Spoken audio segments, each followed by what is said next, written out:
It probably would have been better for me to title this video "Is Watching Romance Anime Homosexual?" But since I'm talking about males, this video is titled "Is Watching Romance Anime Gay?"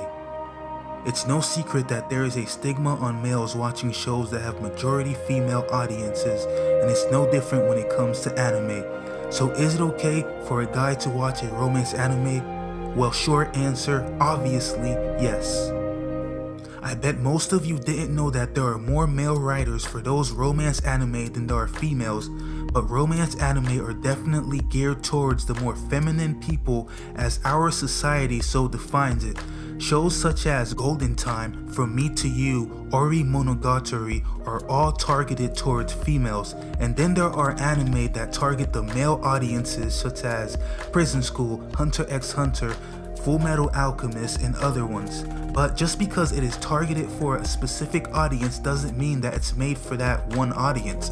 To give an example, the concept of yin and yang in Eastern philosophy is quite well known but poorly understood. It showcases the balance of knowledge by giving an understanding and appreciation of duality.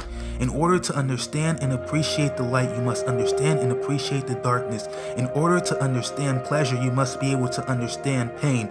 I used to be a guy that hated when the main character of an anime or movie was a female, and it's not just me that was like that. Many guys feel like they will not be able to relate to the story, but similar to yin and yang, in order to understand your masculinity, you must try to understand the feminine side as well.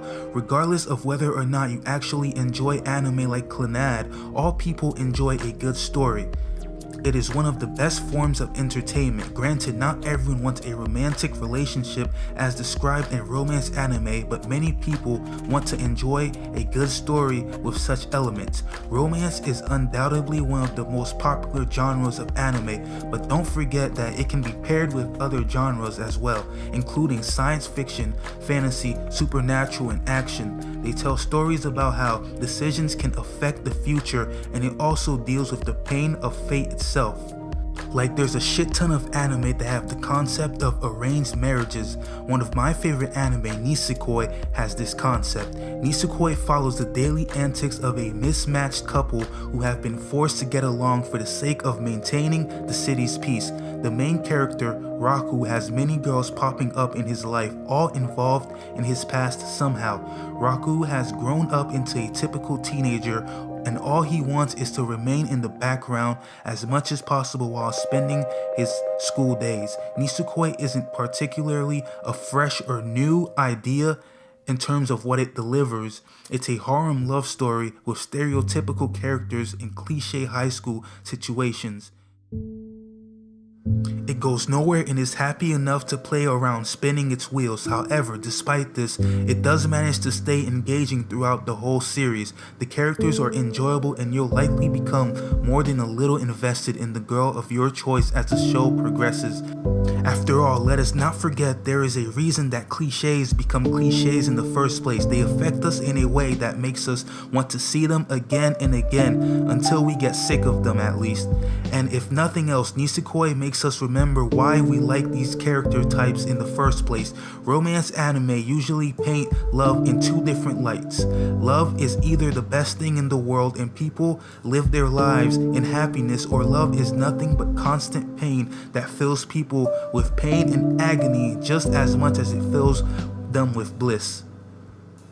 So it is perfectly understandable if you are just not into it. The point I am trying to make is not that you should watch it, but not to be ashamed of watching it if you do. Honestly, I don't see the difference between watching anime such as Steins Gate or Full Metal Alchemist and watching shows like The Breaking Bad, The Walking Dead, and Game of Thrones.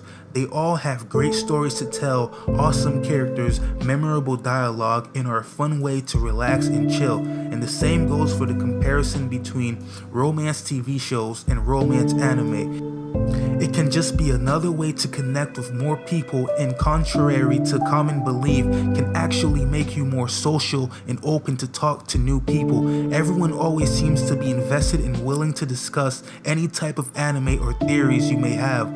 While there are people that like to just bash on anime for no reason, there's a huge amount of the community that just enjoy discussing and talking about the great anime that come out every season. As I mentioned earlier, it is okay to just not be into romance anime, but make sure it's for a good reason. Not all anime can be good.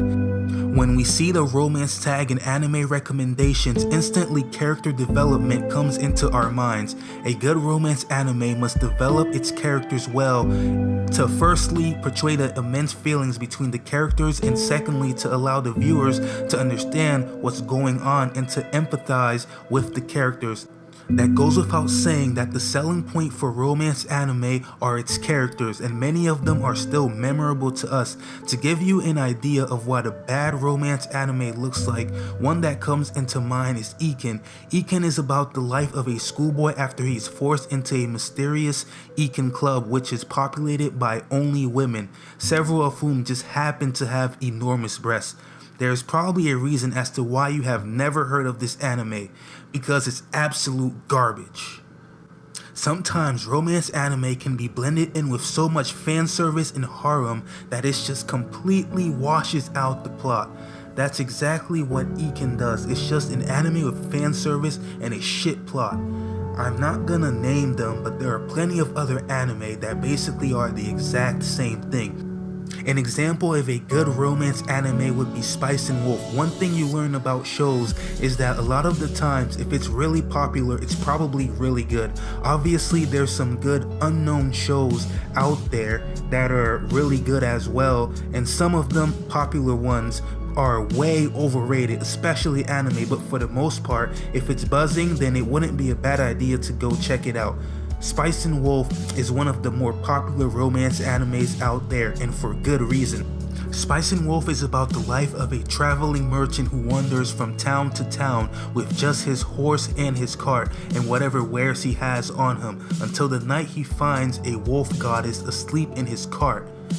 Taking the form of a fetching girl with wolf ears and a tail, her name is Holo, and she manages to strike up a bargain with the merchant to land him the cunning of Holo the wise wolf to increase his profits. Perhaps the most unique thing about Spice and Wolf is the overall focus of the series. While some anime focus largely on action and fight scenes, and others on suspense and drama, and still others on less substantial things like fan service, Spice and Wolf throws a curveball by spending quite a lot of time on economics. This makes the series a bit obtuse at times, and while the exposition and explanations of medieval economics is usually well presented, it can also be a bit difficult to comprehend. One of my favorite romance anime is Golden Time. One of the strongest points of Golden Time is that it's constantly evolving characters. None of the main characters are static and are always changing based on their experiences in the anime. The characters are quite human. They all make mistakes and try to learn from them, though this is often a constant struggle. People like romance anime because people can relate to it, meaning they can connect their daily lives and daily scenarios to it, and they also have the same opinions, views, or other situations that are similar to some of the characters in the anime. It has that when reality sucks, you want to find an alternative, better look or perception to reality feeling. I guess for the most part, the anime community is pretty accepting of guys that like romance anime. This is something that I really love about the anime community. They accept everyone for who they are, something that society just can't seem to accept. Anybody can read or watch what they like, and if you're a guy and you like romance anime, then that's not weird. I know some people can be judgmental at times, but the people who say that are just narrow-minded and have a very stereotypical way of thinking.